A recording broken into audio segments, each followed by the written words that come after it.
Trap squad, trap squad, trap squad, trap squad, trap squad, trap squad, trap squad, trap squad, trap squad, trap squad, trap squad, trap squad, trap squad, trap squad, trap squad, trap squad. Hey, Clickbaity Political, yeah. Thirst Trap, Trap Squad, Squirrel Squad. Our mission is critical to speak the truth to the masses. Yeah. We here for the fight. We ain't started, but we here to finish it. Sick and tired of seeing the privilege. Take advantage of the weak and the innocent. So we let our voice be heard.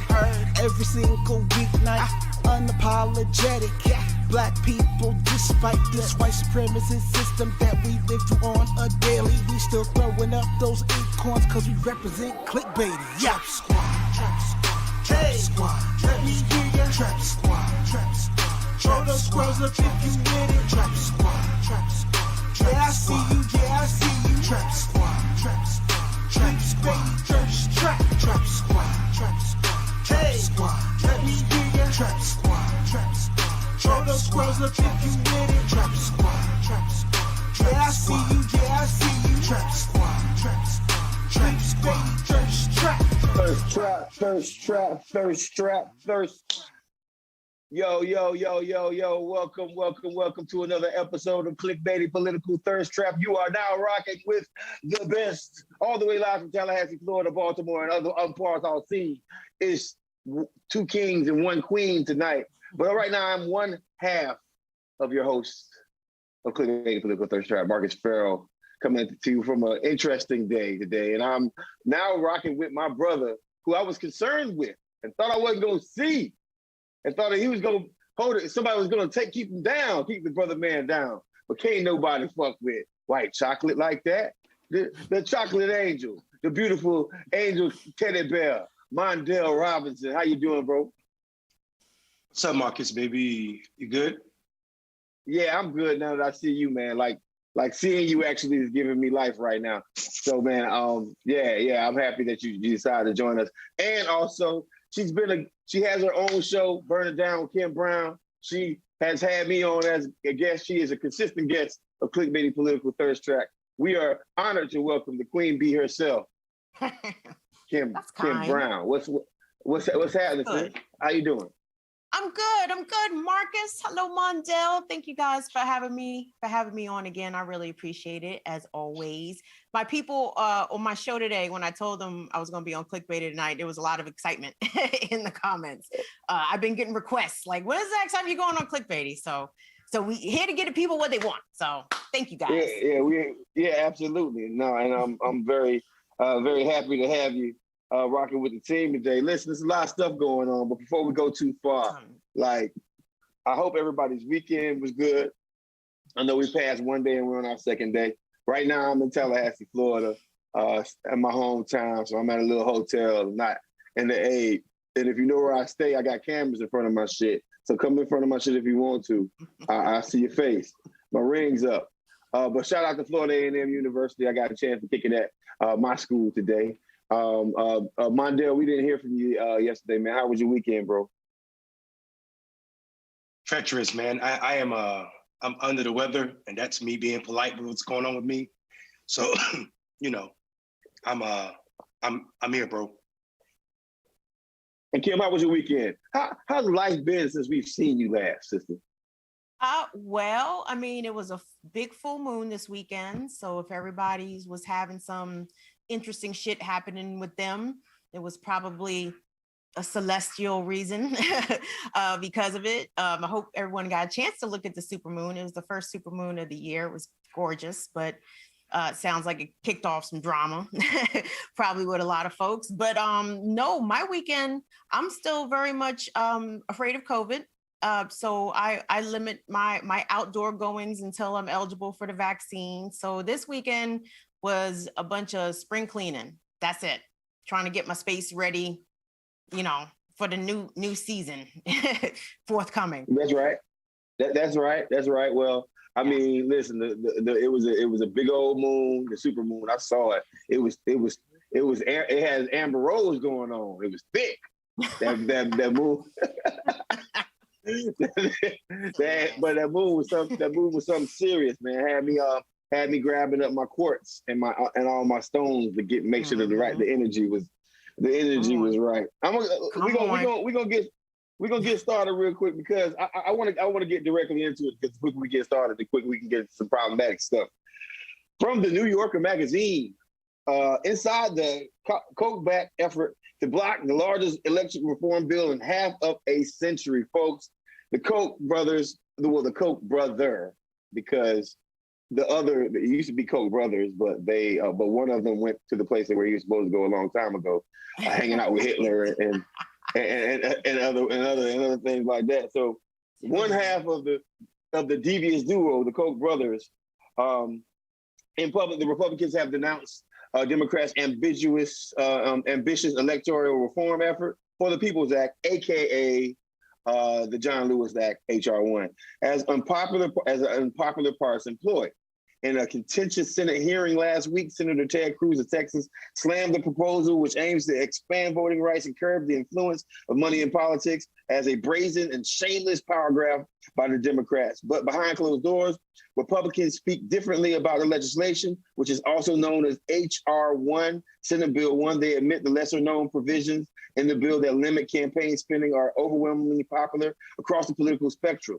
In private, they have to concede their own polling shows that no message they devise effectively counters the arguments that billionaires should not be prevented from buying elections. We'll start right there, because what the Koch brothers have done is the Koch brothers have invested substantial resources to see if we can find any message that will activate and persuade conservatives on the issue.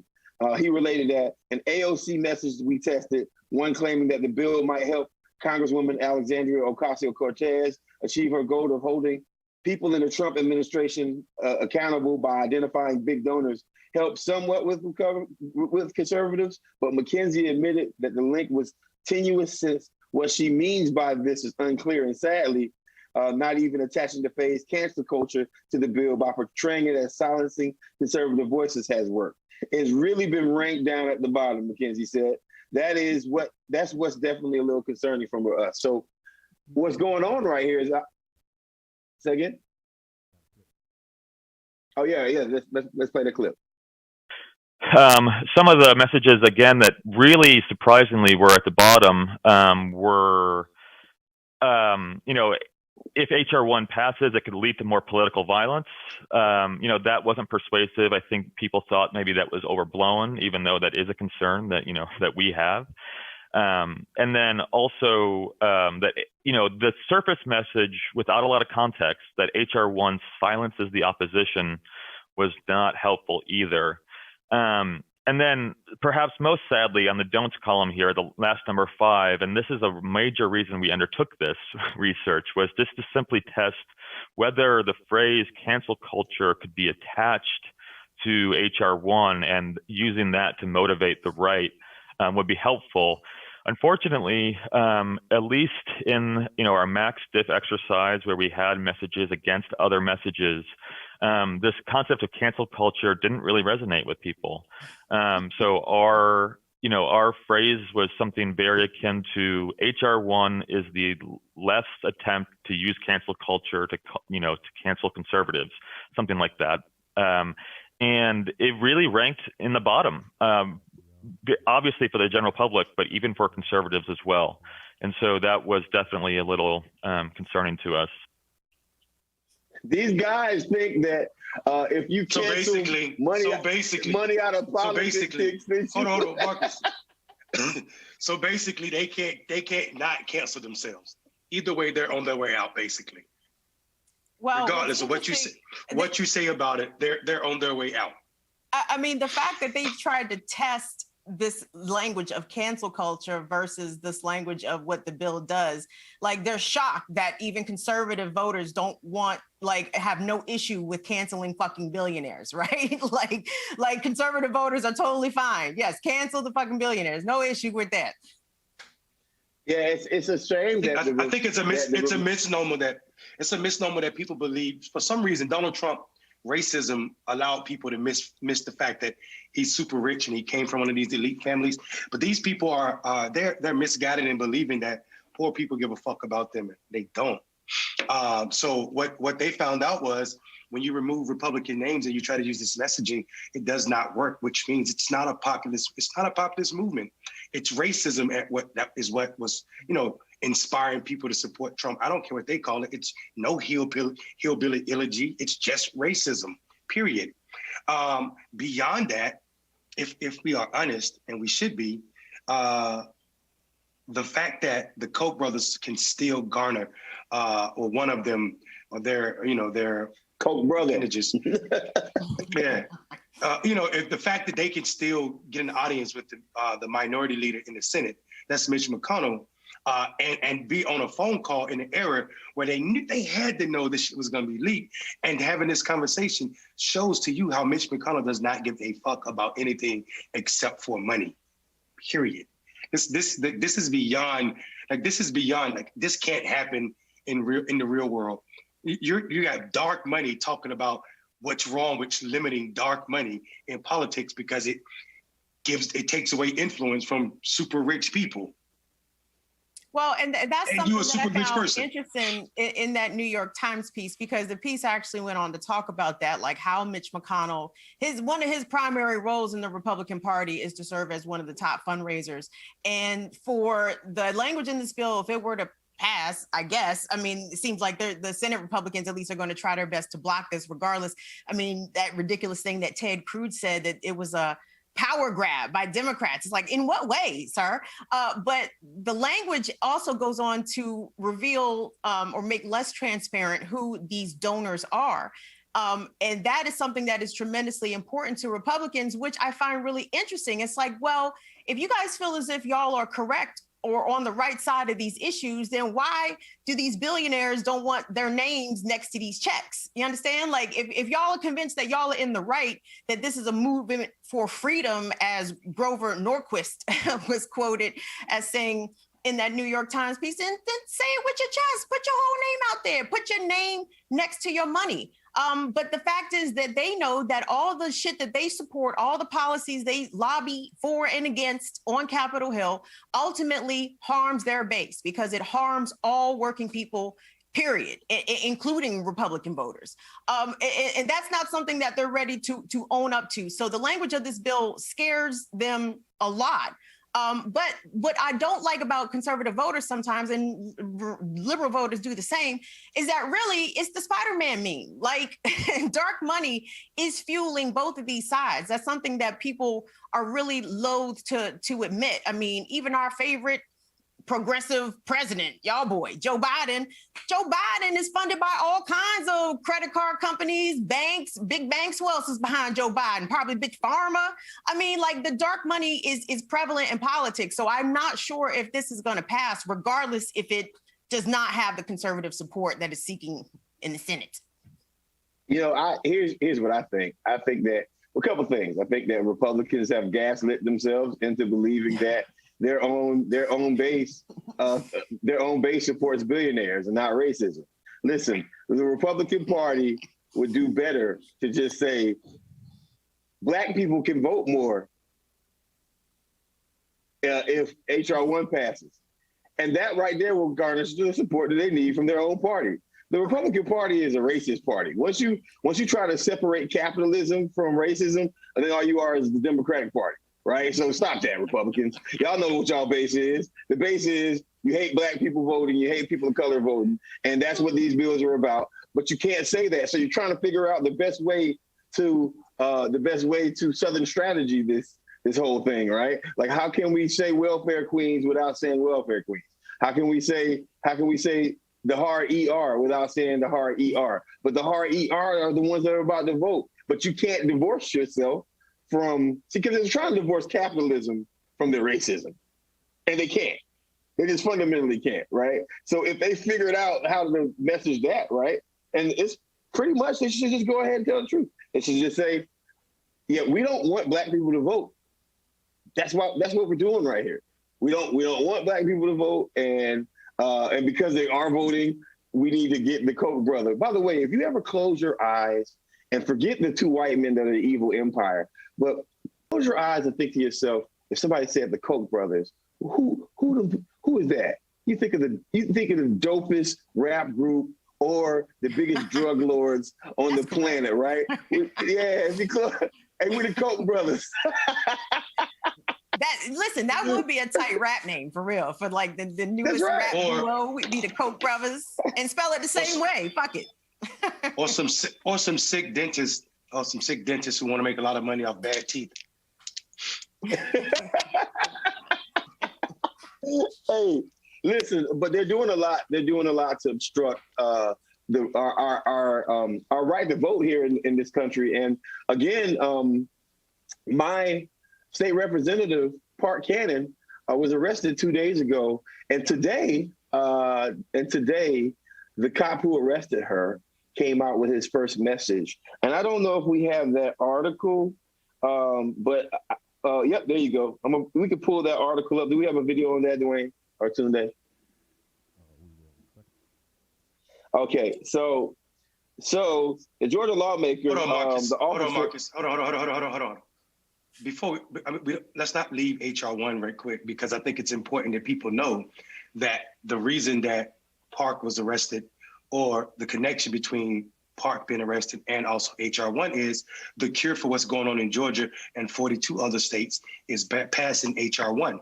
While it's about, finance reform or money in politics, it's also about expanding who has access to the ballot. So while we are trying to take money out of politics with the finance reform, we are also trying to expand who has access to the ballot.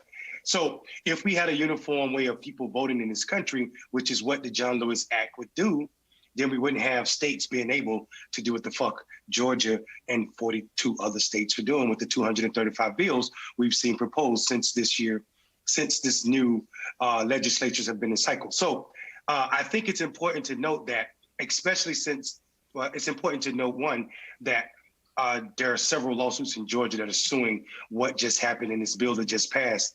Unfortunately, and I hate to say this, but I don't think those lawsuits are going to be successful at all. And so the way that we win going forward is mastering early voting and also making sure that we're advocating on a federal level for HR 1, because we will probably not lose. I mean, we'll probably not win these lawsuits at the state level.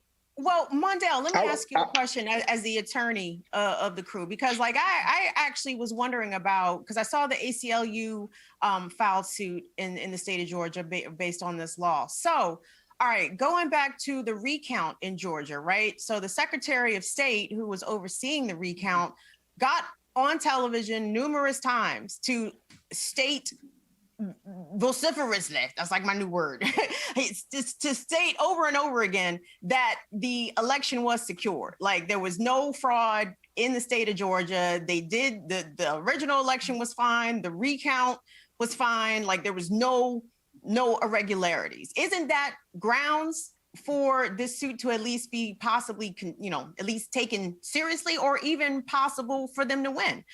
Because their own state officials said and certified that there was no evidence of fraud in either election, and so what's the grounds for this law if it wasn't for that bullshit, election security stuff? Well, the Secretary of State said the most recent election was secure to the motherfucker. So what are y'all talking about? That's not, do you think that's legal grounds or no? Well, the thing about it though is the state constitution gives them the right to edit their process of electing people and how elections are ran. The problem is, because Shelby was fucked up and we allowed all these bullshit ass changes to the federal law. Now we're in a place where we have to prove this. We have to prove that Black people are being discriminated against, right? So now they don't have to get clearance. There's no pre-clearance. They can actually do it. And until we have plaintiffs to say, hey, this is substantially affecting this group of people, then we're just up against these laws. So until these laws are challenged, they have every right to do them.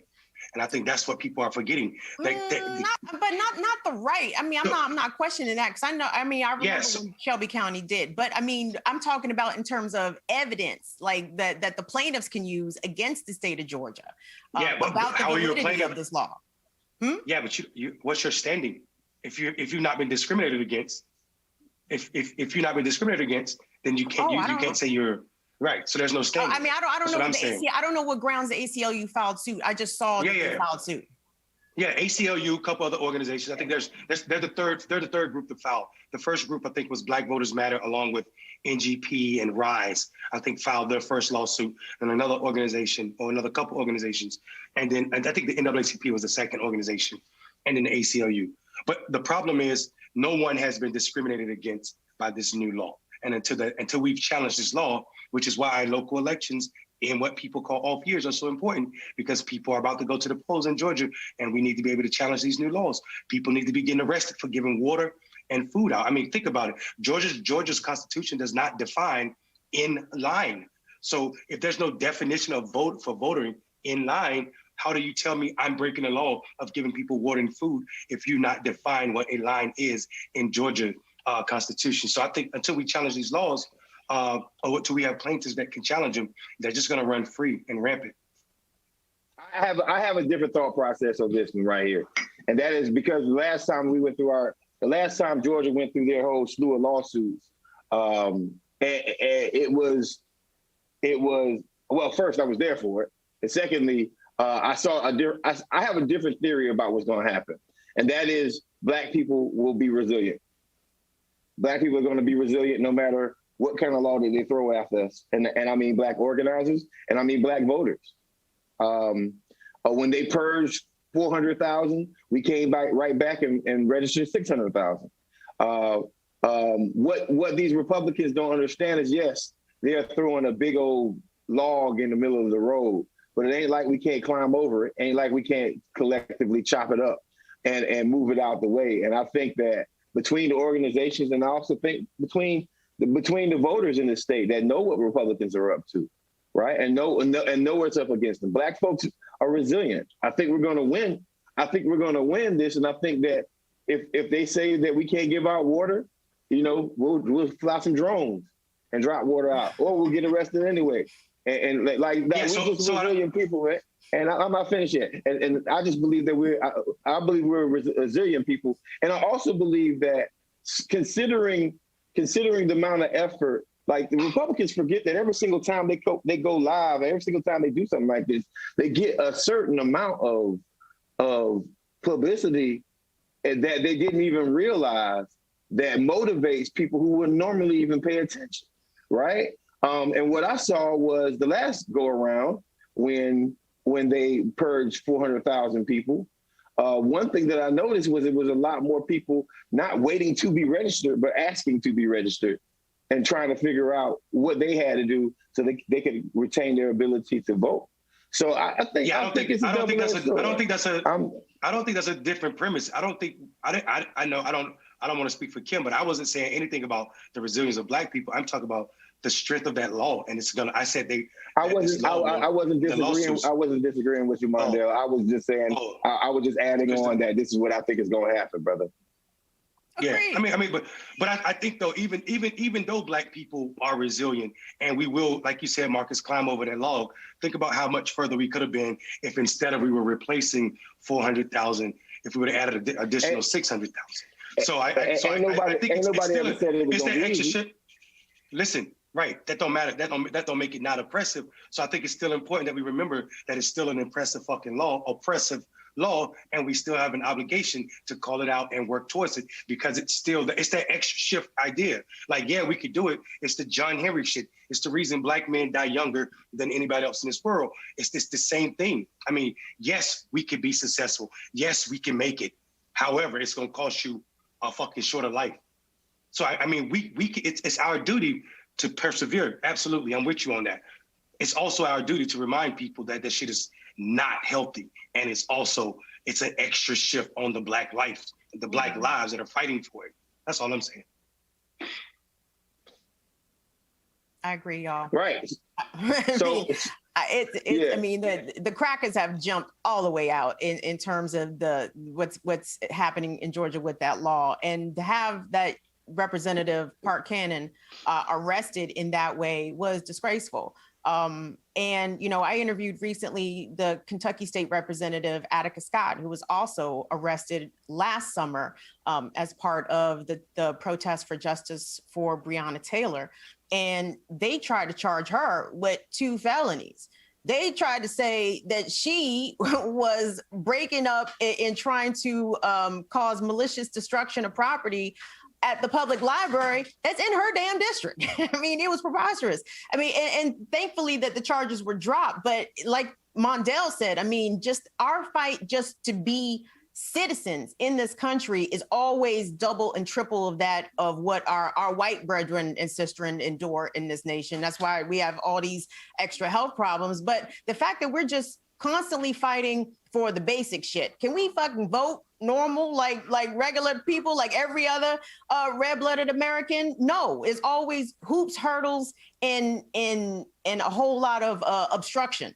And when we talk about our lawmakers putting their bodies on the line, you know, when I think about seeing Park Cannon get arrested at the State House, and I juxtapose that with some of the white elected officials that showed up at the Capitol on January 6th and didn't get stopped, nor impeded, nor arrested, nor questioned until days and weeks after the fact.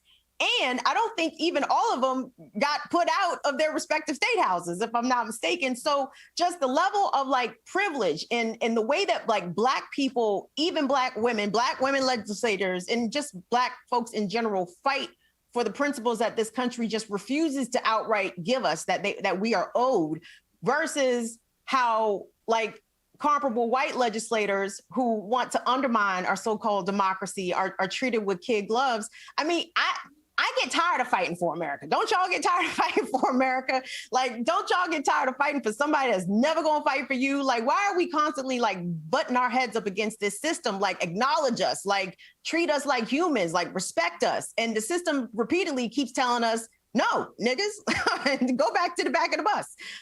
Y'all don't get to vote no more. Now we're gonna do this. Now we're gonna make sure, you know, your children are terrorized. I mean, like, I just want to know, like, at what point do Black people say enough? Or is the answer, do we just never say enough? We are just in this abusive, toxic relationship with this nation forever and never, ever, forever, ever? Mm-hmm. well, forever never seems that long until you're grown. Until you're grown, come on. Right. Look, we know we're not going to stay in a toxic relationship. But, I mean, like, there can't be, as I said before, I gave up my organizing effort for Biden and for Ossoff and for Warnock. I gave it to him. I gave him my vote, and I announced during this process that if shit doesn't change for us Black people in this country, I'm not doing that again. And it's that simple. So I really can't say nothing until the administrations are over with, right? But it's no longer vote blue. It's no longer vote for me. It's just no longer vote blue, no matter who, for folks, right? Until I see more Park Cannons of the world. And this is via AJC. Georgia State Patrol lieutenant said memories of the January 6th insurrection at the U.S. Capitol were on his mind when he arrested a Democratic legislator after she knocked repeatedly at the door of Governor Brian Kemp's state office as he was touting a sweeping new elections law. The officer, Lieutenant G.D. Langford, said in a 13-page incident report that he was worried that other protesters would have been emboldened to follow State Representative Park Cannon's lead if he didn't arrest her after she refused his request to stop knocking on Kemp's private second floor office in the Georgia Capitol. The events of this January 6, 2021 at the U.S. Capitol were in the back of my mind. You were thinking about your cousin. And he wrote in the report obtained by the AJC. I was about to say, I thought it was me. Marcus, he can't hear you. You can't hear me at all? Messed up, bro. Yeah, your microphone went out. Yo. So whatever microphone you were on, you're on a different one now. So basically, that was my shit. No. Hold on, let me figure this out. What's going on with my mic? Mike, you sound horrible. Figure out what's going on, brother. Maybe unplug your headphones, Marcus. See if that works. Wait, that's weird because I'm still hearing you the same, Marcus. Y'all keep going. So yeah, it's completely different. Oh no. So Kim, Yeah.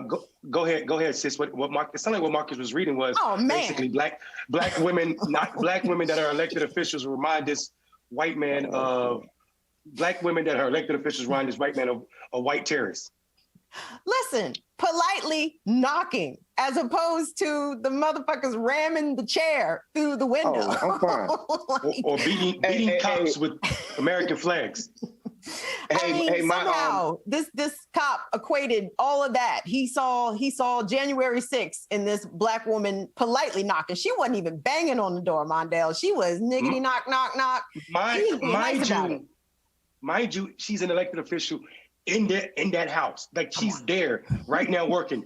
And in her defense, why are there 6 white men in this room that are my colleagues doing something that we should all be seeing? Why not sign it in front of all of us?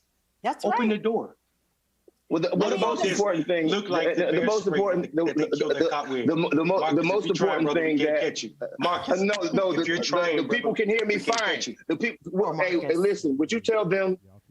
Tell them that's so weird. Like I don't even know what people can hear me fine. Y'all can't hear me fine. Right. You two can't hear me fine. You, brother. Yeah, but we're on the show, would you tell them? Interact with Dwayne, would you tell? You need to fix that shit because my shit is fine. Okay. Y'all keep going. I'm gonna work on how y'all are hearing. Thank God. I swear to God, I thought it was my speakers that went out. Yeah, no, it's not. It's his. And I'm trying to tell him, like, we ain't trying to cut you off. It's not me. Marcus, it's your fucking ears, man. Look, Marcus, no, you keep saying that shit. That shit ain't true. Hold on, Fuck, man. Calm down. What the hell is your problem? You calm down. Relax. Hey, let's go to a quick commercial break. We're gonna roll the music. What in the hell just happened? We're gonna roll the music. You can't hear me. I'm fine.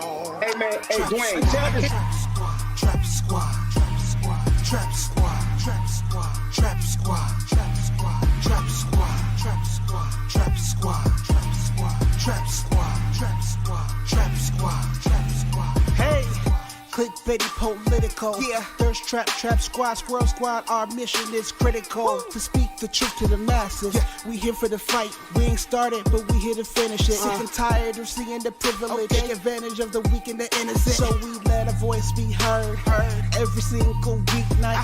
Unapologetic. Yeah. Black people, despite this white supremacist system that we live through on a daily, we still throwing up those acorns cause we represent clickbaity. Yeah. Trap squad, trap squad, trap squad. Let me hear ya. Trap squad, trap squad. Throw those squirrels up if you with it. Trap squad, trap squad. Yeah, I see you, yeah, I see you. Trap squad, trap squad. Trap squad, thirst trap. Trap squad, trap squad. Trap squad. Let me hear ya. Trap squad, trap squad.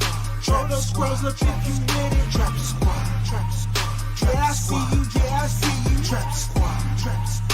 Trap squad, thirst trap. Trap squad, trap squad, trap squad.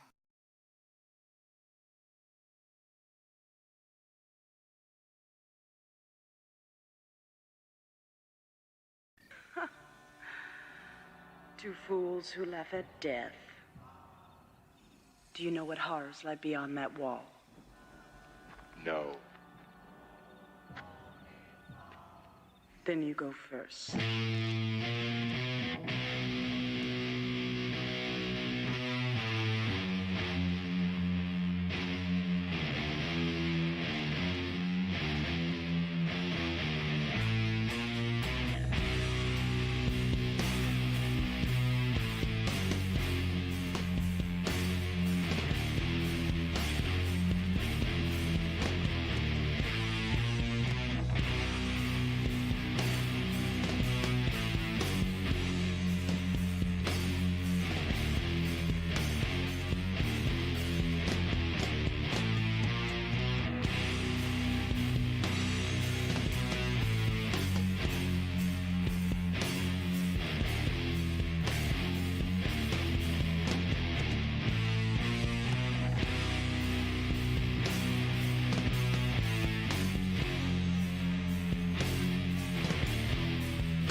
2, y'all alive.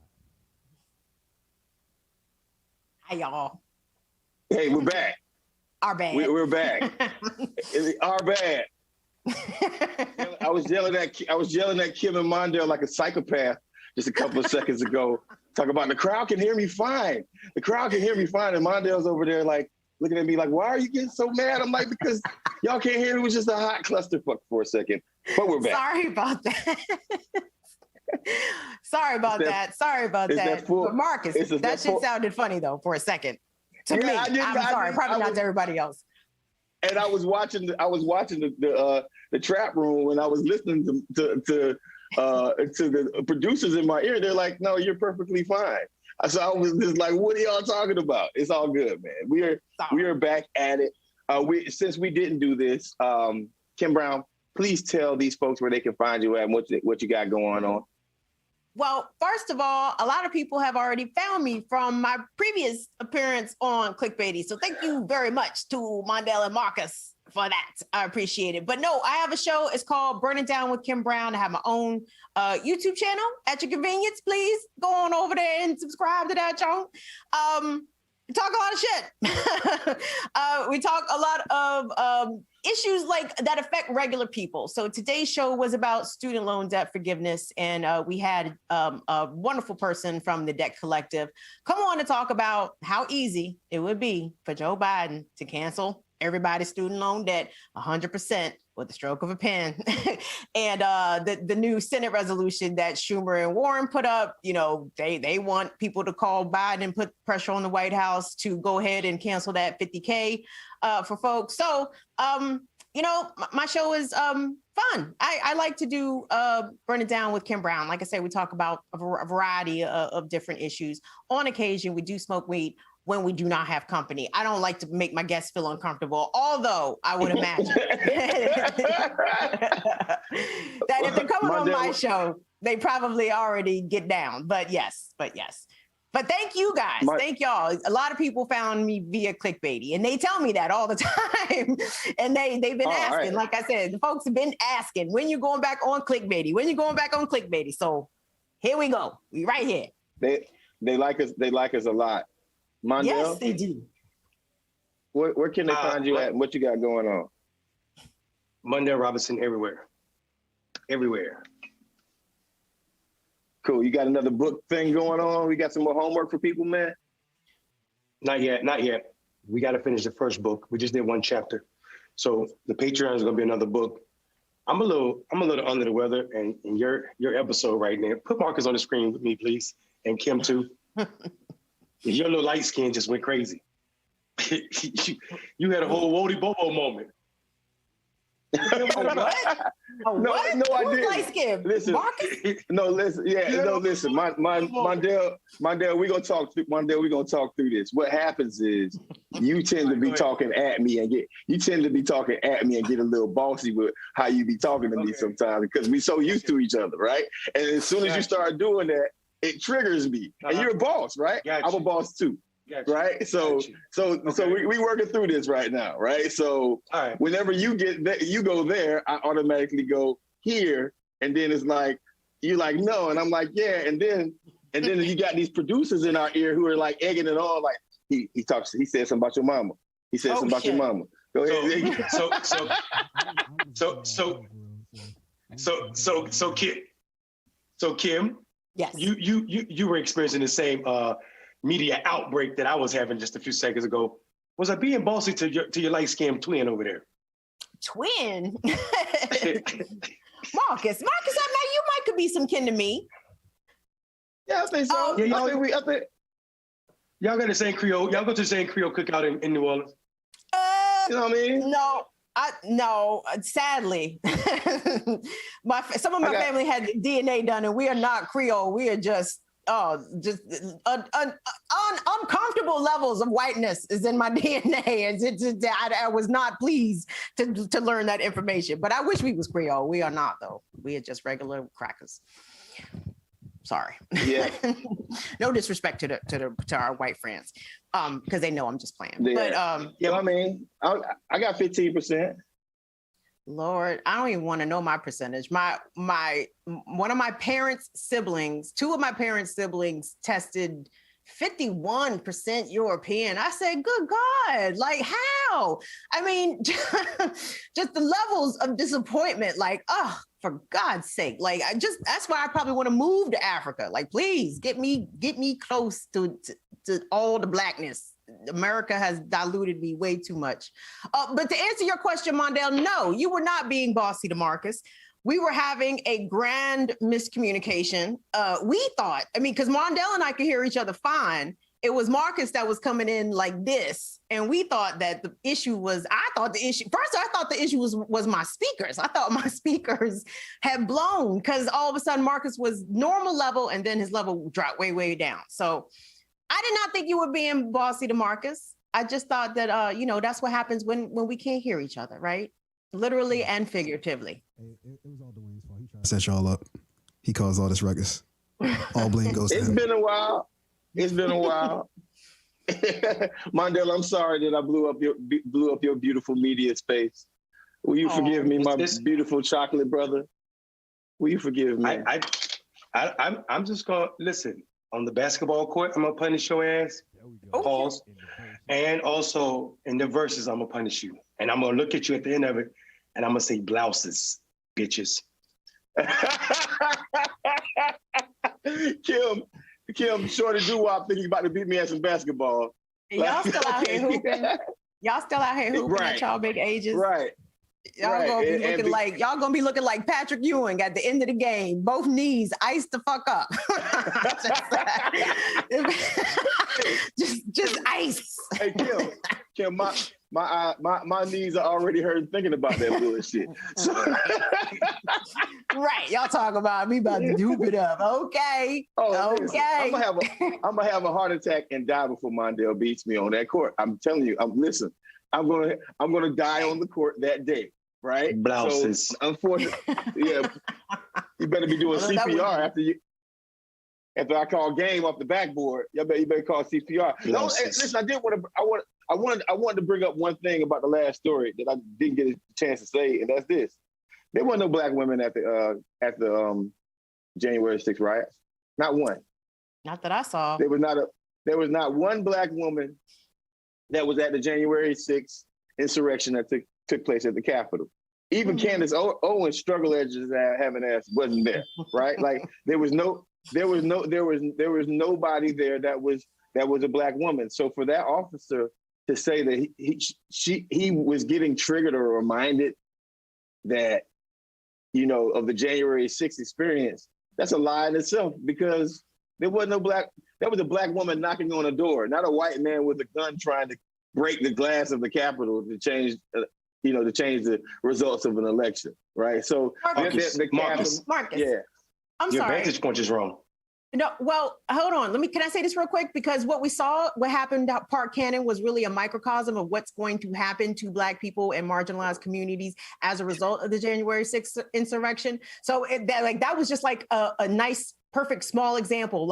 So the police are now hyper vigilant against people so-called disrupting election processes, right? So he used January 6th as a pretext to fuck with her, which is exactly, in the larger context, law enforcement apparatus at large is going to receive more funding, as the U.S. Capitol Police has already asked for more funding to use against other marginalized communities, Black people especially. So I'm sorry, the irony of that, I just couldn't let that slip by. Marcus, I think you were thinking about it from your vantage point. For his vantage point, all of the Black women at the Capitol on January 6th were problematic. They were all elected. They were all elected officials. Kamala Harris was there, the vice president. You know what I'm saying? So there were plenty of Black women or women of color there that he was freaked out about. And that's for him. He had a mission. He's probably one of his people, or him. He probably sponsored a person to go January 6th, and they were looking for Black people to put the noose around their neck. AOC, Rashida Tlaib, Ilhan Omar, Kamala Harris, all of those people are the people in January 6th that made him think of Park reminded him of, and that's why he grabbed her. It had nothing about his cousins with the sticks that were killing cops or bashing the Capitol or taking the Confederate flag for the first time ever through the damn Capitol building, right? So yeah, maybe she did remind him of January the 6th, and maybe he just told us who he really is. Totally. Yes. Well, I mean, yeah, that actually makes a lot of sense right now. I mean, but they're feeding into that means that he's feeding into the classical Republican conservative talking points about Black people, and that kind of leads me into the next story if we're done with that, because the whole gaslighting of America from white folks, like that cop saying that little tiny ass Park Cannon, and Park Cannon is tiny. She is not a big woman whatsoever.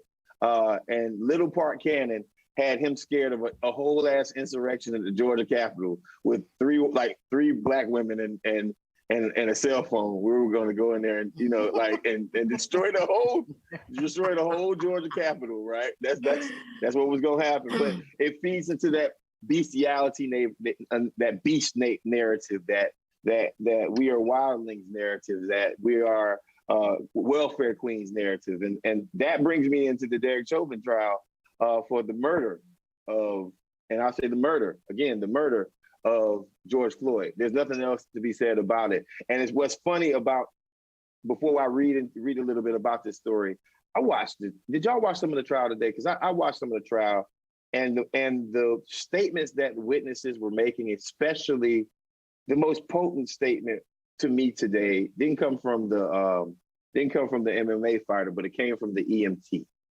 The EMT, the white girl who was on break, like on her day off, and it was happened to walk by, and she said, you feel a little upset when you watch somebody die. Do we got that clip? Can we show that clip of the young woman? Okay. All right. So we could talk through it, because we could talk through it. So yeah. That is correct. Did call the police on the police. All right. And why did you do that? That's Mr. Williams. Because I believe I witnessed a murder. And so you felt a need to call the police. I felt the need to call the police on the police. Now there were police there, right? There were police there. Okay. Why didn't you just talk to them about it? I believe that they didn't. We just didn't have no connection. I spoke to them, but not on a connection of a human being relationship. I have reached the city of Minneapolis to reach someone in our property crimes division. Y'all murderers, bro. Y'all murderers, Kyle. You gonna kill yourself. I already know it. 2 more years. You gonna shoot yourself. Murderers, bro. Y'all niggas is murderers, bro. Minneapolis 3rd Precinct. Hey, it's dispatch. Yeah, man. So I want to speak to a supervisor. Okay. Yeah, go ahead. Yeah, he wants to speak with a supervisor relating to 320's cause. Cup food. So they just kill that man in front of the store, the post. 2033-46, May 25, 2020. Do you recall saying, "I dare you to touch me like that. I swear I'll slap the fuck out of both of you"? Yeah, I did. Yeah. I meant it. Yes. Yes, so I said again, that shit. sir, it's fair to say that you grew angrier and angrier. No, I grew professional and professional. I stayed in my body. You can't pay me out to be angry. That was a wonderful. That black Derek Williams. That's Derek Williams. Derek Williams did a good job. I wish we'd have had the 2 little girls, or one of them actually, no, a little girl. She's a young woman. Wish we had a little bit of their testimony too. But Derek Williams did a wonderful job today of making a defense attorney be a perfect person for white supremacy, not just because he was defending, or he is defending Chauvin, but because of what the fuck he did to this black guy who has been a wrestler his whole life and an MMA artist his entire adult life. So basically what happened was on day 1 of the trial, this attorney, the defense attorney, Eric Nelson, Chauvin's attorney, asked this brother some questions about his profession, wrestling and also MMA. And his brother mentioned on day 1 about a blood chokehold. What did the white guy do? He went home the next day, Googled the shit, and came back on day 2 and try to cross question the brother on what a blood chokehold was. And as he was trying to explain it, the black guy's like, no, that's not right. You're mixing up your chokeholds. And he continues to tell him he's wrong, but the white guy is explaining to this black man who has been a fucking wrestler and MMA fighter his entire life what a blood chokehold is, even though he is absolutely incorrectly explaining to this black man what the fuck his job is. So it's, to me, that little spat back and forth put so much like discredit on this attorney, and also it reminded me of what it means to be black in America, where you tell white people something, they Google it, and automatically, even though you've been doing it for 20, 30 years, they are an expert with one fucking paragraph, and then they come back and try to tell you about what the fuck you just told them. So that was beautiful in itself. But to go a step further, to watch this black guy, two white women, the EMT, and also the dispatcher, and then the two young black ladies, the one that was 9 years old, oh my God, she was 9, and the one that's 18 now. 18, to watch 18 now. Yeah. Oh, let's watch. To watch. Let's find that clip. But to watch all of them with these different point of views tell the same fucking story, the story that something didn't feel right, you were killing somebody, and you guys are police, and the other police weren't helping, was damning, not just for Chauvin, but for every cop out there. So yeah, go ahead and run that clip. This witness is a minor, as you can hear, so we're not going to see her. We will only hear her. Let's listen. 10. And then you got a 10th birthday coming up. Yes. What grade are you in? 3rd. Do you have a cousin named Darnell? Yes. Do you remember going with her sometime last year in May? Yeah. You have to let me finish my question, but do you remember going with her to Cup Foods? Yes. And you like going to Cup Foods to buy snacks? Yes. Did you go with your cousin Darnella sometime in May of last year to get snacks? Yeah. Let me show you what's Exhibit 14. Excuse me for 1 minute.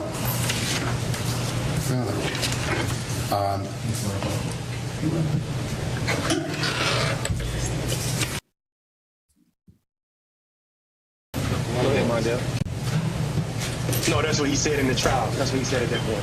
He lost the exhibit. You what's been marked as our exhibit number 13 and asking, can you see the two people in the front of that picture? Can you? Yeah. Who are those people? Me and my cousin. And which one is you?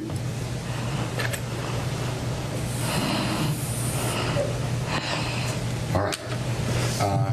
So the little one with the word love on her shirt. Floyd. Okay, now you mentioned someone named George Floyd. Yes. Did you know George Floyd before May 25th? I can't hear it. Could you say that again? You can't hear? No. Okay. Had you ever met George Floyd before going into Cup Foods that day? No. As far as you know, had you ever seen him? No. Now, when you came out to where your cousin was and you saw George Floyd, was there a policeman there? Yes. Do you remember what the policeman or policemen were doing? Putting a knee on neck with George Floyd. If I showed you a picture of a policeman, why don't I just do that? Exhibit 17.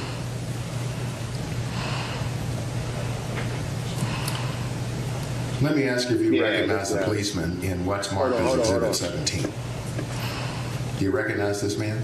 Yes. Who is he? I can't remember his name. Okay. Do you remember what he was doing? How do you know him? He was putting a knee on the neck with George Floyd. Do you see him in the courtroom today? That's all we need right there. That's all we need. No. When she said it made me sad and mad, that was powerful. Yeah. Yeah. When I think about this right here, the defense is doing two things, right? They are going into the racist tropes. They try to go into the racist tropes about the MMA fighter, right? They try to make him angry and discredit him. And they try to go into the racist tropes about George Floyd. And basically they want America to just say, I keep saying this, don't believe your lying ass eyes, America. You have to let our guy out. But I'm gonna tell y'all something, and then we can get back to the story. This is my conspiracy theory right here. Derek Chauvin is gonna go to jail for a long time. And this is gonna be the give and take of the justice system. Derek Chauvin is gonna go to jail because the powers that be don't want us to act the fool. They don't want America to get pissed off again. Derek Chauvin is going to go, he's going to get found guilty. And he's going to get found guilty so more George Zimmermans get to walk away. He's going to get found guilty so more police officers who do the same thing without a crowd of 10 people around get off when it's a police officer's voice versus a dead person's voice, right? Derek Chauvin is going to go to jail, and Joe Biden and all these folks who are benefiting from Black voters, it's their responsibility to make sure that this Justice and Policing Act really happens, that police accountability measures across the nation really go down, right? Because unless that happens, we're going to get this one isolated victory, and then we're going to see 30 or 40 more cops kill more folks and get vacation. That's how I feel about it. I mean, that's already happened. I mean, think about like what we just saw up in Rochester, where they declined to even file charges against the cops that killed Daniel. Old ass man. Yeah, that's crazy. Well, he didn't kill an old man. I mean, Daniel Prue was like in his 40s. He was a guy who was like, he was lunching off, I don't know if he was on angel dust, PCP or something, but they put a spit hood over his head and he suffocated. And they had originally called like a mental health response team was supposed to respond to him, but yet they sent the police, the same Rochester police that pepper sprayed that 9-year-old girl in the face.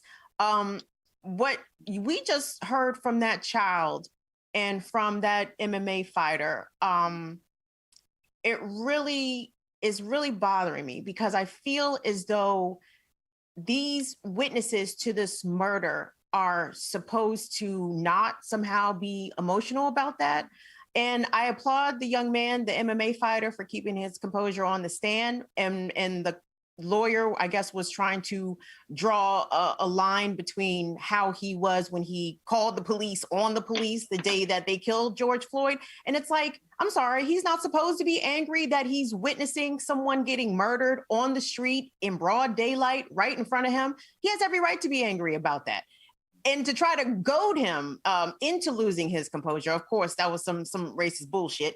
But the fact that that 9-year-old girl had to endure that trauma, the fact that the now 18-year-old other witness, the young woman who actually filmed the 9.5-minute video of Chauvin's neck on George Floyd, I mean, his knee on George Floyd's neck.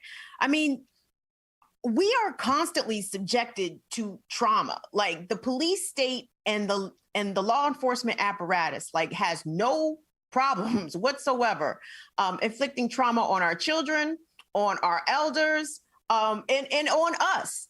And I don't think that Chauvin, well, let me not say this. I don't know if he's going to jail, but I don't have confidence that he's going to jail, just for the simple fact that there are so many who never get charged, right, for killing people. I mean, I can probably think of like 9 or 10 just off the top of my head, cops who blatantly killed other people, never faced charges, got to pay vacation.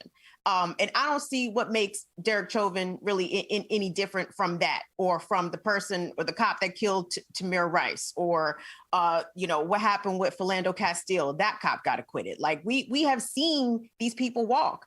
The Black officers who were charged in the murder of Freddie Gray in Baltimore walk. You know what I mean? Like, so I like the demographics of this jury, but it's still not enough for me to have full faith and confidence that this is going to be one of the ones where justice is actually going to get served.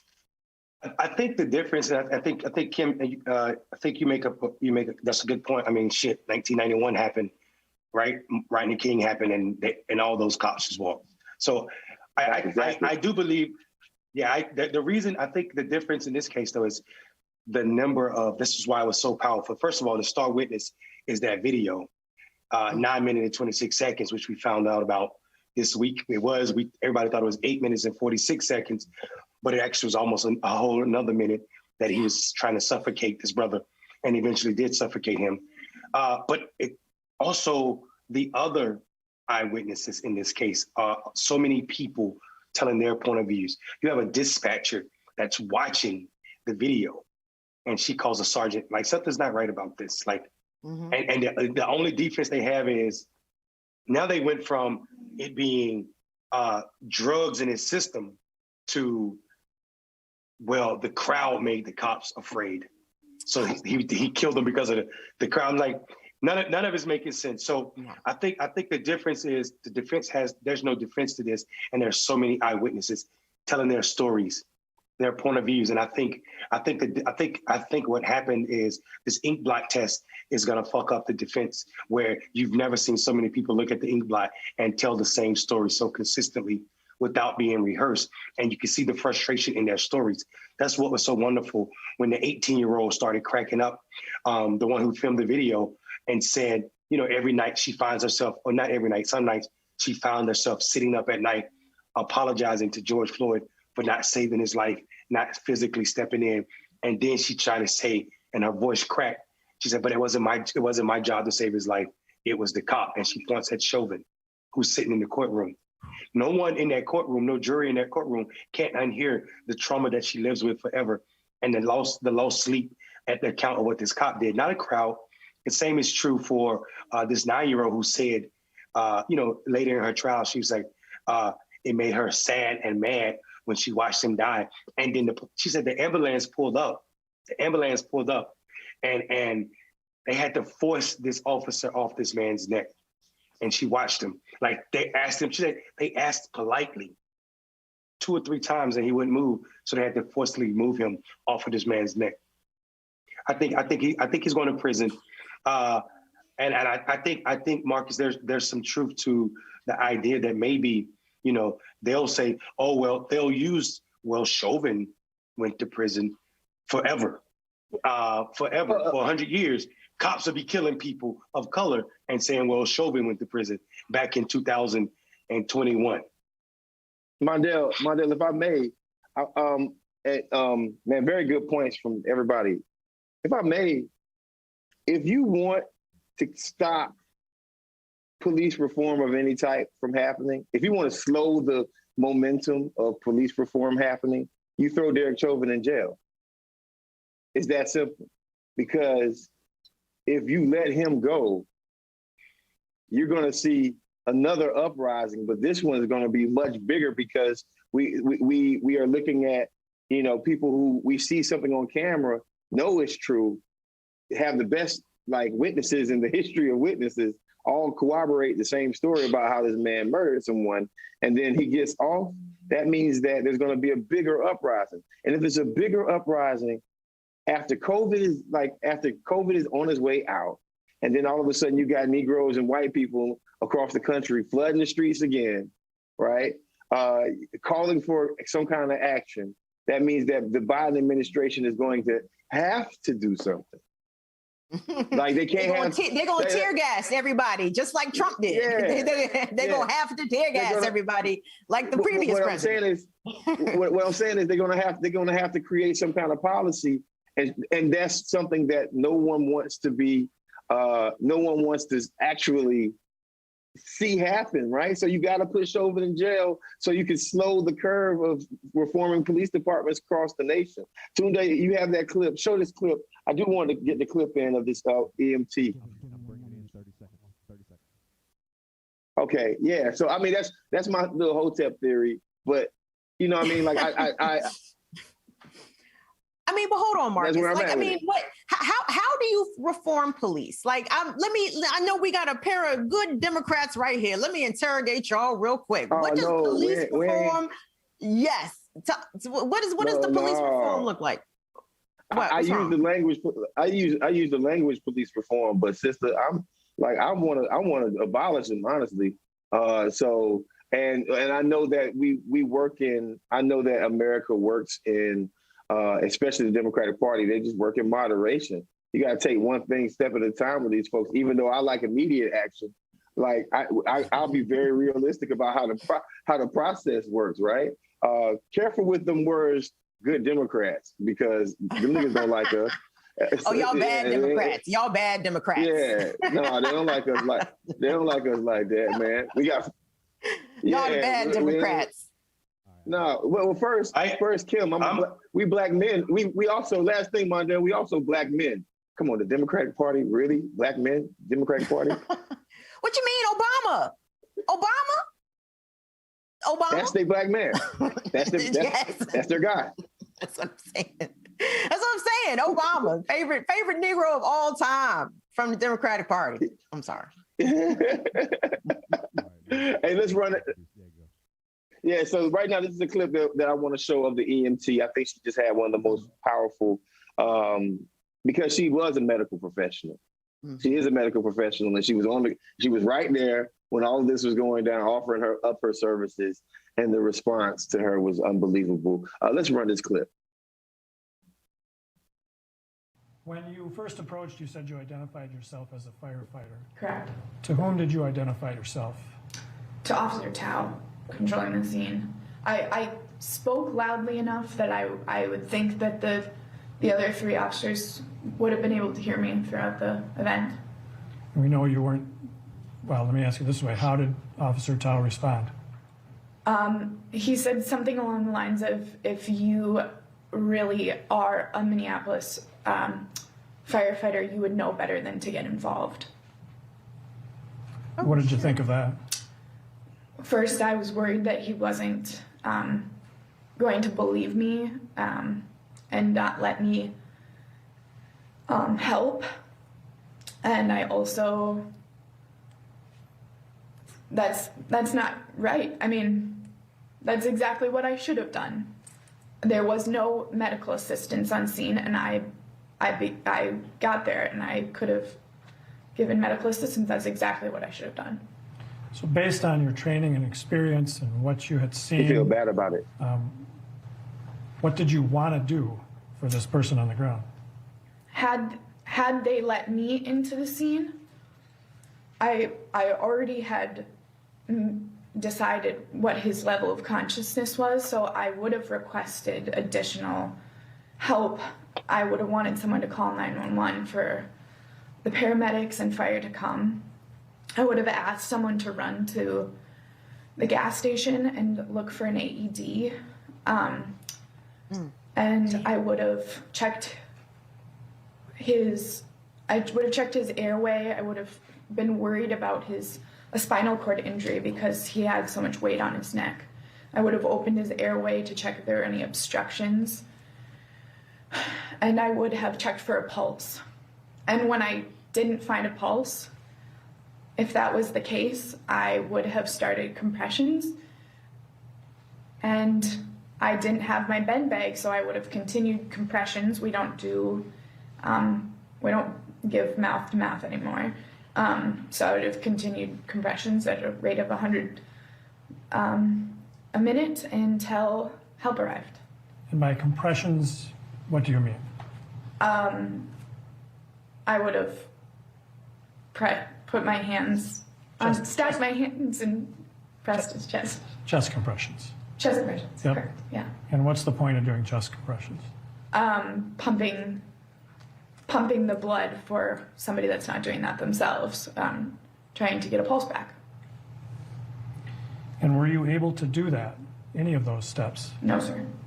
Why weren't you able to do any of that? Because the officers didn't let me in to the scene. I also offered, in my memory, I offered to walk them through it, or told them, if he doesn't have a pulse, you need to start compressions, and that wasn't done either. And so are these things that you wanted to do? It's what I would have done for anybody.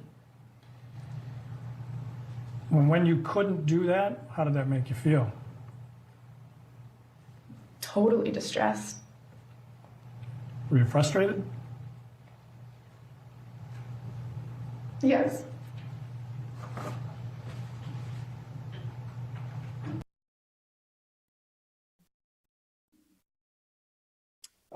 So, today when I was watching her, the end of her trial. I mean, she's not done. She'll be on the stage in the morning at 9 o'clock. Cross-examination is going to hurt her entire testimony. The way she reacted to the defense attorney, her being combative with him, and them going back and forth to the point where the judge had to take her out of the courtroom and reprimand her and tell her like what her role was as a witness was pretty, damning to her wonderful testimony with the lawyer. I think she didn't understand, or maybe I think her frustration with the fact that the defense attorney was trying to make her look like a liar, which is probably bad preparations on the lawyer's part, because he should have known that that's exactly what he was going to do. Because she said to the FBI May of last year that George Floyd was a small, frail person, when in actuality he was a rather large man. And the defense attorney was trying to get her to read that statement and go over it and over it. That's easy to say. I mean, that's an easy hill to climb had she been prepared. But I think it triggered her, along with some of the other tricks that the defense attorney was doing, to the point where she ended up, they ended up going back and forth, like arguing. She stopped answering questions and started saying, I'm going to answer it the way I want to answer it. And then she got in an argument with the judge, and he was like, come out of the room. And I think that ended up hurting her testimony. But this part of it was magnificent for making people understand that, like, there was a medical professional on the scene telling officers that you were literally killing someone, and we're watching it happen, and you can stop it just by doing these steps, and gave them the steps. And I think that's going to be pretty touching as well. I mean, I hope it's all enough. Don't ask me why, but part of me thought that maybe Keith Ellison was going to prosecute this himself. That was a little silly for me to think that. But from what I have seen, and I've not watched either day of the proceedings, just because I can't put myself through that emotionally. Like, I've watched a lot of these trials from beginning to end, and most of them have come out not the way that we would have preferred it to. And while interested, I can't get that emotionally invested in this because I can't have the heartbreak again of another Black family, another Black victim of police violence and murder, not get what we would call justice that has been denied like so many times. So, I'm hoping though, Mondell, like from watching that clip there of the EMT and what you described, her combative behavior a little later. I mean, I'm hoping just because she was combative, it doesn't render her not credible. I mean, because she sounded incredibly, credible right there, especially considering her background, her expertise, and what she witnessed. So perhaps the jury won't hold her emotions against her, given the fact of how close she was to what happened to George Floyd, and the kind of aid and how specific she was about the kind of aid that she felt that she wanted to render to him and that he was in desperate need of. If I may, I just, guys, this right here just made me, y'all forget about one major part about her testimony, whether she rendered herself useful or not. Justice has a white crying woman on his side for the first time. Oh, yes. That white girl cried. Yes. We got a white girl who's crying on our side. That's not funny, but yes. Powerful. I mean, I'm not trying to be petty here. I'm not trying to be small-minded here, but I just want y'all to understand something. And I know that seems ridiculous, but if they've used it against us, that they weaponized white girls crying, That's white girl tears, correct, are some powerful ass elixir, man. And that's why I'm a little bit more until they find a white girl that they can throw on against her, against Floyd, and say, he's the big Black man scared me. I mean, that's how I know. Like, George Floyd is going to get justice There's just too many reasons why I believe he is going to get justice. And they gave the family money, right? They're going to put that white man in jail. They're going to charge him for everything. They're going to let loose, and they're going to do that to calm the nerve of what we're trying to do to these police departments across the nation. It's very, very simple to me. I mean, we got a crying white girl. Yeah, I don't think it's that simple though, because what happens is Chauvin is not just on trial by himself, right? The entire institution of policing is on trial because one, there were several people in the audience that called the police on the police, right? Two, there were other police officers standing there watching. So then do they too become part of the murder charge? Do they all get charged murder themselves?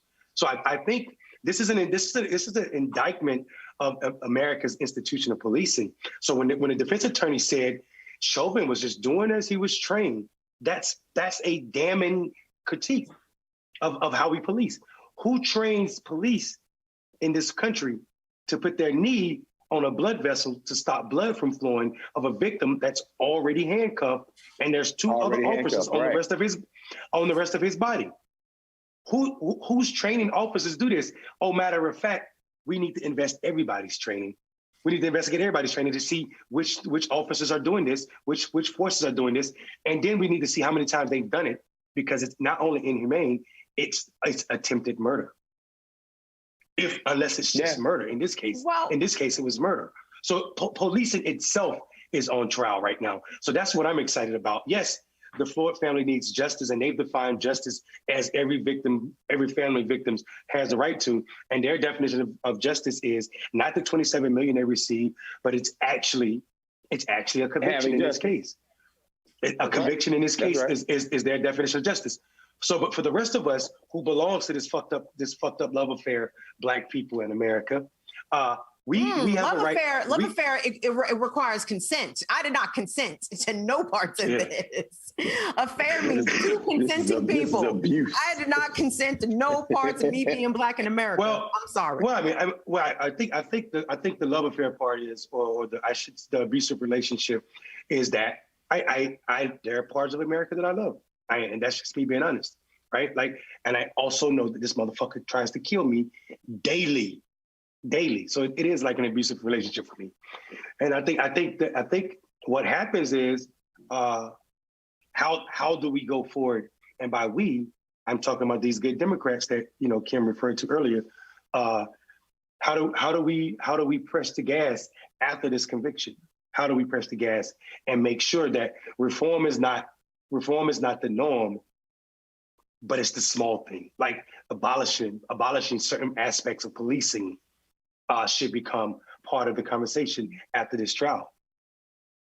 And okay, so there's something interesting happening in Baltimore. So most people are familiar with State's Attorney Marilyn Mosby, right? She came to national prominence during the Freddie Gray trial, of which she was unable to secure a conviction of any of the 4 officers that were charged in Freddie Gray's murder. So she has recently said that her office is going to completely deprioritize small amounts of all drugs. I think she even threw heroin in the mix.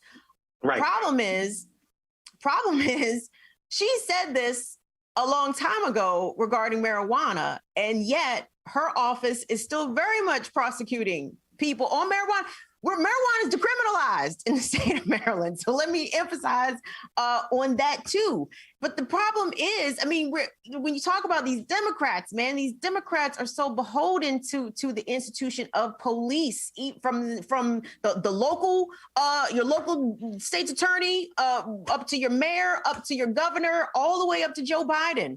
And even as Joe Biden is talking reform out one side of his neck, out the other side of his neck, he's talking about giving more money to the police for training. And it goes back to what you were saying, Mark. It's like, what police force trains people to put their knee in people's necks? No police force, right? So that is not a result of bad training. That is a result of allowing violent individuals to conduct themselves however they want in public against citizens, most likely Black and brown people.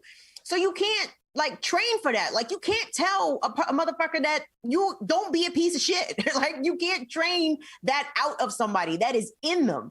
And the fact that so many of these police forces actively or don't dissuade open racists and white supremacists from joining their ranks. And yet we want to fund them more for better training. Like a whole lot of that is very oxymoronic. And the fact that Biden and other national Democrats are not prepared to, number one, like decriminalize marijuana federally, like that's something that Joe Biden could totally do from the White House, right? Like that's an executive order. That's an executive order. That's right. Right. So that's something that he could do if he's serious about criminal justice reform. Like, let's get marijuana like off the books. Like, there's niggas in jail for weed right now in states where weed is legal. Make it make sense, Jesus. I mean, the whole system, including policing, including criminal justice, for like all this shit. Like, that's why I'm so impatient right now with this, guys. Like, I get it. We want to, well, let me not say we, but people want to give Joe Biden a chance. And I feel like the Democrats really have such a small window to do what the Republicans do when they get in power, and that is ram their agenda down the throats of their opponents, right? So they only really have until 2022. So they really only have like another year to get some serious shit done. But I'm not 100% convinced that they're doing the shit in the right direction. Like the Justice and Policing Act. I mean, there were some things that I really took issue with, like stuff that I don't think that had, yes, it was weak. I know, but Kim, here's my thing though. We know it's weak. We know it's weak, right? But we gotta also like just understand that the power that is right now, yes, the power that is right now is the power that is to have the power where we can say, well, we're just gonna throw y'all niggas a bone. The problem is when they throw us a bone, Black people are still going to die from the police. That's right. That is right. So the problem, the problem will never fix itself. Go ahead, Mondale. I'm sorry. So the idea of decriminalizing all marijuana is, not marijuana. I mean, all drugs is not only plausible. It's actually already a thing, right? Oregon has already become the first state to decriminalize all drugs. So I part of the problem what's going on in Baltimore is you got all of these officers who are that need to be fired, basically. These sheriffs, these deputies and police officers that need to be fired and need to start over, or don't start at all. Just put that money in social services or rebuilding those neighborhoods down by the water that they're about to give to white people for $5 a house. Oh, they already did it. It's done. Yeah. It's a rapola. The whites are firmly in charge by the Inner Harbor and the waterfront. So $5 a house? They were doing dollar houses. Mondale, he's talking about the old policy. They used to do dollar houses in Baltimore. I don't think they. But I mean, they used to do dollar houses. They don't do them anymore. But right now, what they're doing right now though is you still could buy. I mean, like $200-$300. They got houses for sale in Baltimore. $200-$300. It's ridiculous. It's right by the water. We know what's going to happen with that shit. Well, I mean, not the house by the water. More so, I mean, in the Chateau, yes, you can find you a nice boarded up something for a few hundred. But no, where you're talking about, like down by the waterfront, Camden, all that, like rather, like all the, like Federal Hill, all that stuff is high dollar. Like, oh, that's $1 million and up. Like that's. You're talking right on the water. I'm talking a mile up the street where all the ghettos are. Like, right, 2 miles up the street. Right? What water? Like the harbor's not far from it, right? Like the harbor's not far from the Chinese restaurants with the kitchens that you better not walk past at night. So like, no, it's yes, but I mean, but that part of town is my business partner. Pretty gentrified. My business partner just bought like a block almost for nothing. And it was absolutely disgusting. We went there and it's like, oh, you just drive a mile this way and you're right at the water. And it was like he spent less than 1,000. Yes. That's what I said, a mile. That's what he said, a mile. That's what I said. Yes. Okay. Hey guys. Hold on. Let me say one more thing. Okay. The reason Biden can't do a EO on cannabis is because, like, he has colleagues in the Senate that are working on bills to federally decriminalize marijuana on the federal level. right? And the EO can be wiped out with the next president, whereas we have a Senate that's already working on passing a bill, which can't be changed whenever a Republican comes back in. So I think to be honest, you know, because I think this conversation actually came up with this press secretary yesterday or today. They were talking about, hey, during the campaign, motherfucker, you said we were going to decriminalize marijuana.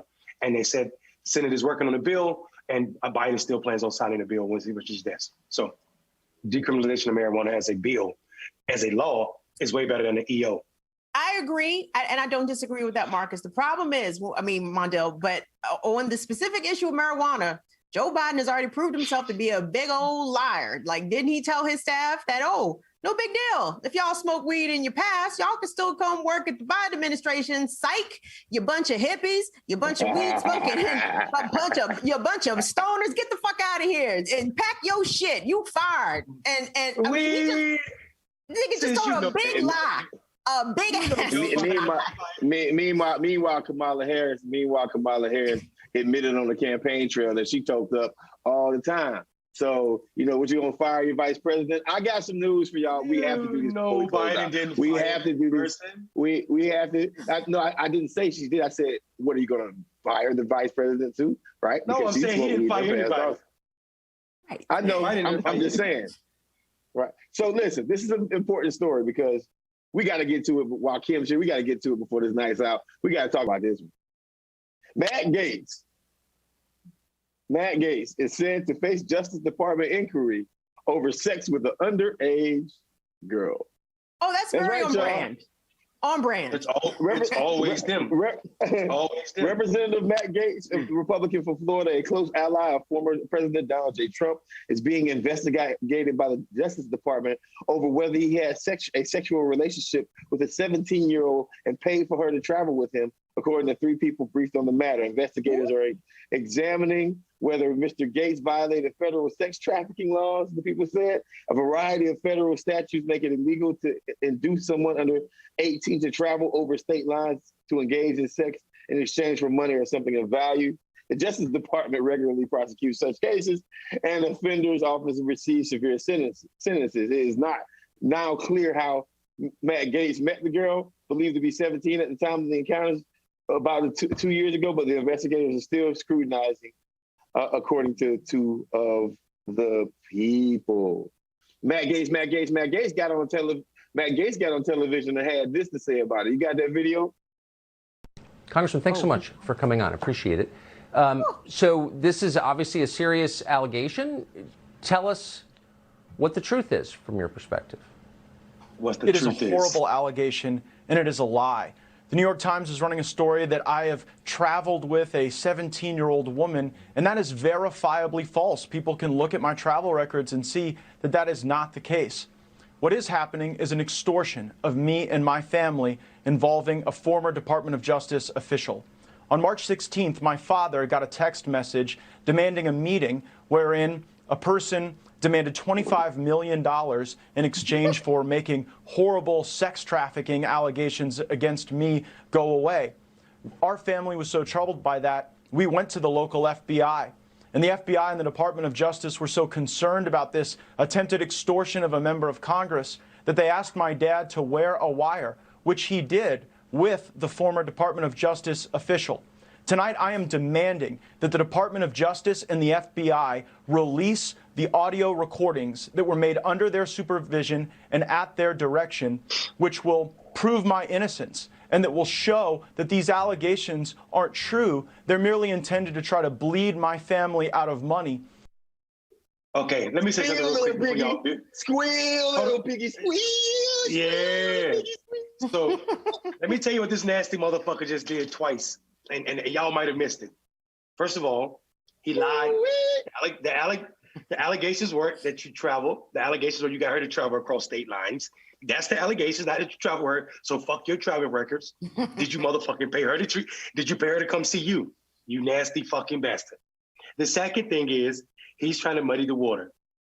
If it was some corrupt motherfucker that worked at the Justice Department that had information on you, so what? The information was at the Justice Department. That person should be fucked up for trying to extort you, okay, but the fact still remains. There's no statute of limitation on motherfucking statutory rape, sir. Your ass should go to jail. You're disgusting. Let's run this motherfucking tape. That's what I heard. You're not getting off with that bullshit.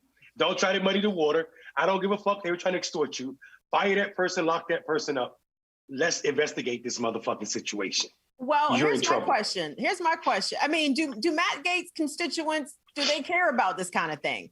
Or I don't always like to assume the worst about conservatives, but sometimes I think it's a safe thing to do. So, are Matt Gaetz constituents the kind of folks that would, high five a grown ass man for sleeping with a 17-year-old girl? I mean, we really have to ask ourselves this. Like, if he doesn't have political pressure or public pressure from his constituents to do anything. And the only reason I got ahead of myself, because in my head, I'm thinking about Anthony Weiner, right? Who resigned his whole ass position for sending dick pics to an underage girl, right? What's the difference? They're all nasty.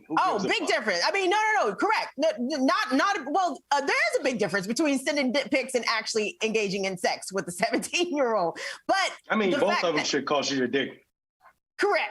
I mean, they are both ridiculous. But Weiner resigned his whole office. Like, what? I mean, Gaetz doesn't sound like he would even consider resignation unless he was actually convicted of something. So I don't know who has the goods. Like, what publication was this, Marcus? You said the Times, New York Times?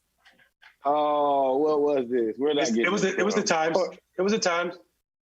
Yeah. There was also that's it. It was the Times. If it was the Times, then I'm assuming they probably have done their due diligence and may have some other kind of proof or documentation. I don't see them just running with this based off, some sort of willy-nilly allegation. Like I'm sure they have some sort of proof that Representative Gaetz is aware of. Kim,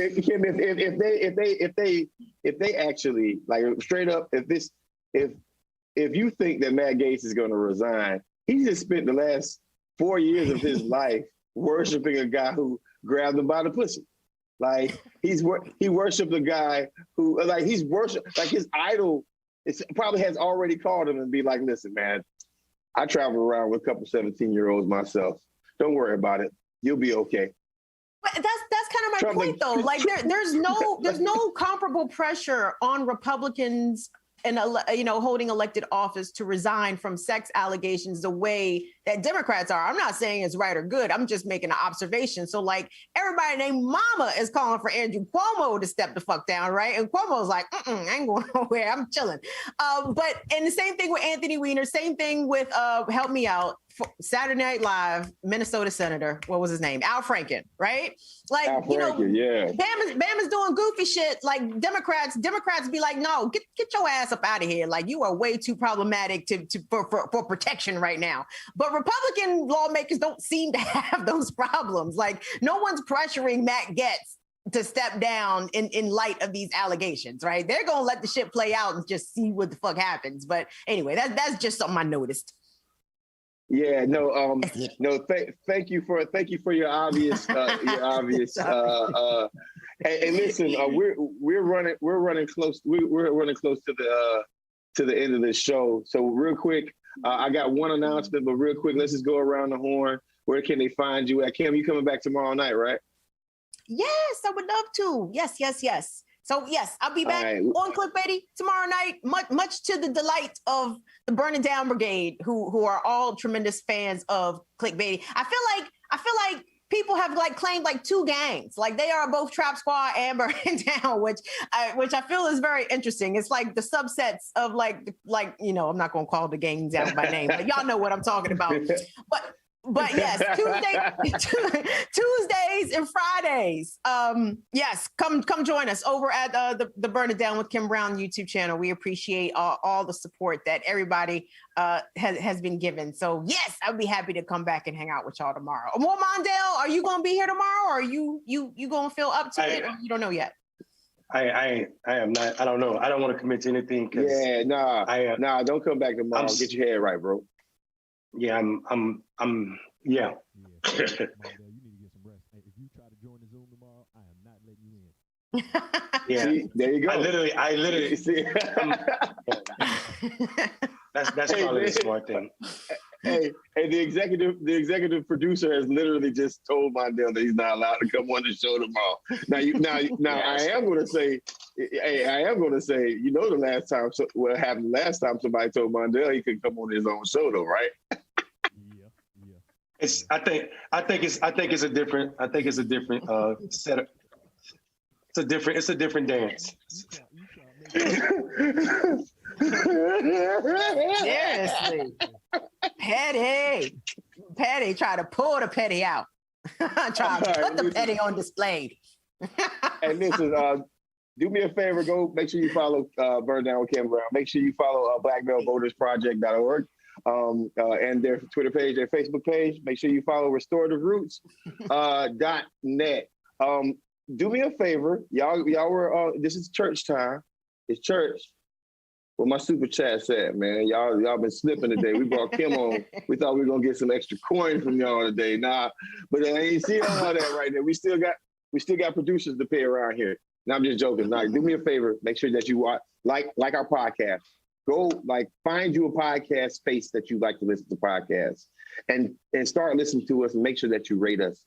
Clickbaity Political Thirst Trap on our real podcast page. Make sure that you subscribe and share this post. Facebook post, we see you. Podcast post, we see you. Thank you for joining Clickbaity Political Thirst Trap. We will see you tomorrow night.